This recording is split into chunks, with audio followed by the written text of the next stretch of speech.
ఈ ఇష్యూకి సంబంధించి ఎప్పటికప్పుడు డిస్కషన్ జరుగుతున్న నేపథ్యంలో ఇది మర్డర్ అని నమ్మడానికి కొన్ని ఎగ్జాంపుల్స్ మనకు వినిపించాయి, కొన్ని కారణాలు మనకు కనిపించాయి. ఒకసారి దీన్ని విశ్లేషించే ప్రయత్నం చేద్దాం. మనతో పాటు అడ్వకేట్ రజనీ గారు ఫోన్ లైన్లో సిద్ధంగా తనతో మాట్లాడే ప్రయత్నం చేద్దాం. రజనీ గారు నమస్తే.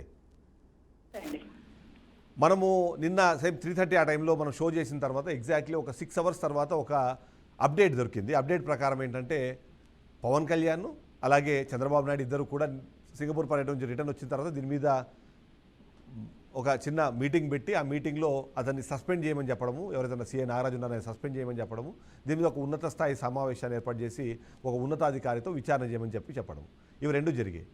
అయినా సరే ఇప్పటికీ కూడా కొంతమంది టీడీపీ నాయకులు కొంతమంది ఇప్పటికీ మాట్లాడుతున్నది ఏంటంటే సాయికృష్ణ బతికే ఉన్నారు, ఆయన 29వ తారీఖు కోర్టులో ప్రవేశపెడతారు, ఇది మర్డర్ కాదు కేవలం మిస్సింగ్ మాత్రమే, దీని వెనకాల రాజకీయ కారణాలు ఉన్నాయని కొద్దిగా చెప్పే ప్రయత్నం చేస్తున్నారు. ఏంటి అంటే ఇది ఇంత జరిగిన తర్వాత కూడా ఇంకా ఆ బుకాయింపు ఎందుకు అంటారు? అసలు ఏం జరుగుతుంది సార్? ఇక్కడ గౌరవ సీఎం గారు, డిప్యూటీ సీఎం గారు స్పందించాల్సిన అవసరం లేదని దయచేసి వాళ్ళకి చెప్పండి. ఎందుకంటే వాళ్ళు స్పందించే స్టేజ్ దాటి ఎప్పుడైతే కోర్టు మెట్లెక్కిందో ఒక కేసు, ప్రభుత్వం స్పందించినప్పుడే కోర్టుకు వచ్చింది. ఇంకా వీళ్ళెవరు చర్యలు తీసుకోవడానికి? సీఎం ఎవరు, డిప్యూటీ సీఎం ఎవరు? న్యాయస్థానాల చేతిలోకి వెళ్ళిపోయింది. 15వ తారీఖు మీరు మనిషిని ప్రొడ్యూస్ చేయమని తదితర కృష్ణలంక పోలీసులు వాళ్ళకి ఆర్డర్ వేసింది. వాళ్ళు కొద్దిగా టైం కావాలి అన్నట్టుగా అడిగినారు. 29కి వాయిదా వేసింది. 29న సస్పెండ్ చేసిద్దో, రిమూవల్ ఫర్ సర్వీస్ చేసిద్దో కోర్టు, న్యాయస్థానాలు చేస్తాయి. ఎవరు పరిధిలో వాళ్ళు ఉంటే మంచిది సార్. మీరు గతంలో తెలంగాణ కాదు, మీరు చెన్నై కోర్టులో చూసినారు. చెన్నై కోర్టులో ఏం తీర్పిచ్చింది? అతన్ని అసలు ఉరి తీసి పడేమంది, మరణ శిక్ష వేసేమంది. మీరు రక్షక భటులా భక్షక భటులా అని అడిగింది అక్కడ ఉన్నటువంటి ముఖ్యమంత్రి స్టాలిన్ కాదు సార్, న్యాయస్థానం. సో న్యాయస్థానం చర్యలు తీసుకున్నాక, చచ్చిపోయి 32 రోజులు పైన అయిపోయాక, ఆ కాపు సంఘాలన్నీ ముందుకొచ్చాక, ఆ తల్లి హార్తనాదాలు విని రోడ్డు మీద ఏడుస్తున్నప్పుడు, ఎట్టకేలకు సింగపూర్ పర్యటన వచ్చాక పిచ్చాపాటి ఎవరు వీళ్ళు నిర్ణయం తీసుకోవడానికి? వీళ్ళ పరిధి దాటిపోయింది సార్. వాళ్ళు కోర్టు మెట్లు ఎక్కనప్పుడు, అయ్యా నాకు అన్యాయం జరిగిందయ్యా, నా బిడ్డను ఏం చేసినారో తెలియదయ్యా అని ఆ తల్లి అన్నప్పుడు ఇమ్మీడియట్ గా గౌరవ డిప్యూటీ సీఎం గారు, సీఎం గారు, హోమ్ మినిస్టర్ స్పందించవచ్చు. ఇప్పుడు వీళ్ళు డమ్మీ సార్. వీళ్ళ మాట గాని వీళ్ళ ఆర్డర్ గాని ఈ రాష్ట్రంలో చెల్లదు.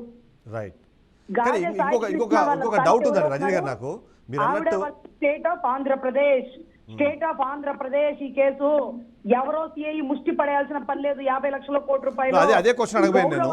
ఆ 50 లక్షల సెటిల్మెంట్ కి రజనీ గారు, ఒకవేళ ఆ 50 లక్షల సెటిల్మెంట్ కి ఆ తల్లి గాని ఒప్పుకొని ఉంటే ఇవాళ ఈ రెస్పాన్స్ వచ్చేదా? ఇలాంటి ఒక న్యూస్ అన్న నేను చదివేవాడినా, లేకపోతే దాన్ని అక్కడనే తొక్కేసేవాళ్ళ?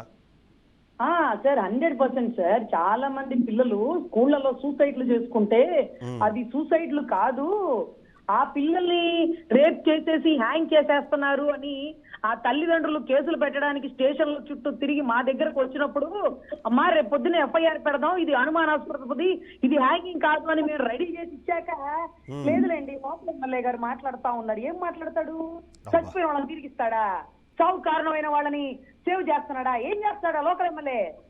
వాళ్ళు కూర్చొని సెటిల్మెంట్ చేశారు కాబట్టి ఈ కేసులు మా దాకా రావు, మీ దాకా అసలే రావు. అవును.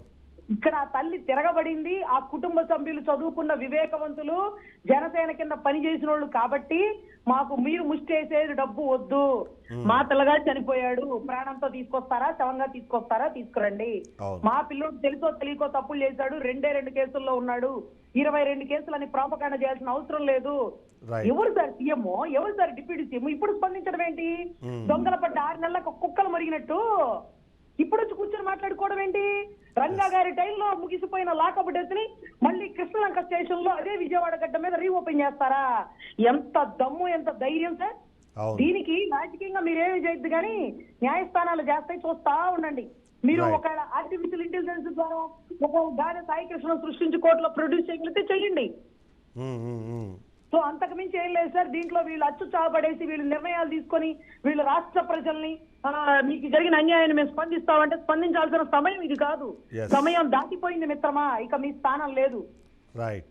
Thank you so much Rajani గారు. Thanks for the update.